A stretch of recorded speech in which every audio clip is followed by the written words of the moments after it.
want to ask you a question. Why exactly are you in the hospitality industry? Before we went online, we developed many classes in classroom, and here's the answers we got at every class. Because I'm going to college right now and it works around my schedule.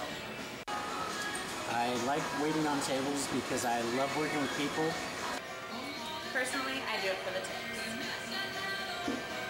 Because I work part-time and I make full-time wages. Why do you wait on tables? Money, of course. Interesting people. I just like meeting people. I like using people skills that I got. We love the people we work with, and we're the life of the party. I like working with people. I like making good money, flexible hours, all the above. Because I love the atmosphere and I love food. For the money. Money, hours, and the music. Simple. I don't know, it's not sitting behind a computer desk and being bored all day. I work in there because I make good money. It's an easy enough job to do while you're in school. Because it's a fun job and I love working with people.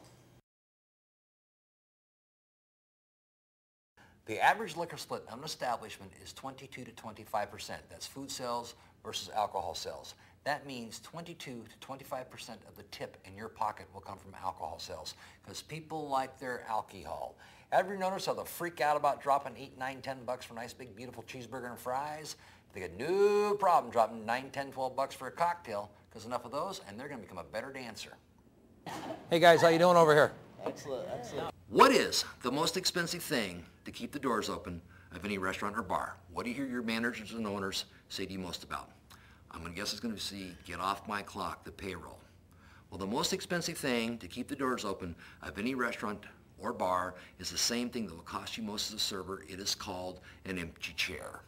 The number one reason people do not return to establishments is poor service. Let me ask you a quick question. What is the end result of good service? Two things happen.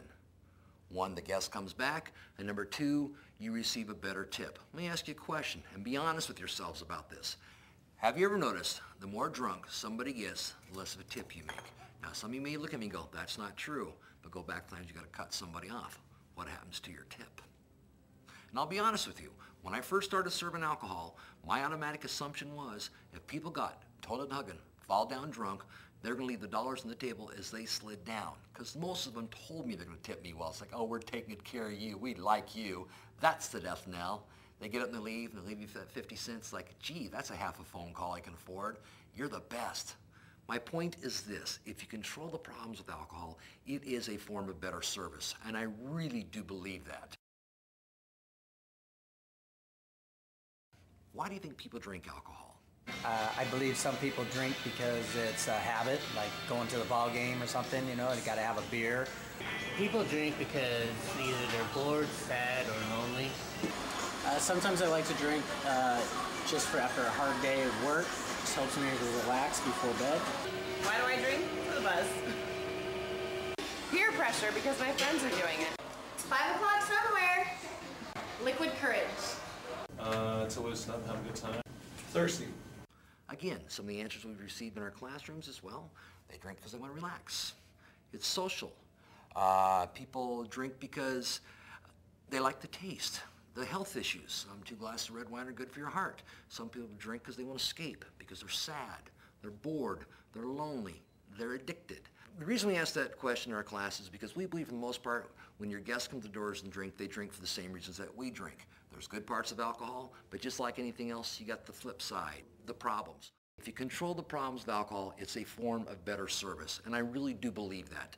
Not because what I do for a living now, but way back when I was waiting on tables, I got that concept, and I'll tell you when it really hit me. I was waiting on a party of 6 businessmen, and these guys were on the corporate account. Now that would generally mean ka-ching, it's not coming out of their pocket, they're laying that tip down. In fact, I had banked that big tip in my mind because these guys were loving me. Well, they ordered one more round. So when you question, you go, all right, guys, I like you. Brought them out that last cocktail. They finished it. They're not laughing and joking anymore. They would like their check, please. Brought them out their tab. Now it's a whole lot more than they thought it was going to be. They're over their budget, and whose fault was that? That's right, it was mine, and they told me all about it. It's like, you should tell us how much this drinks are. You're a big boy, figure it out on your own.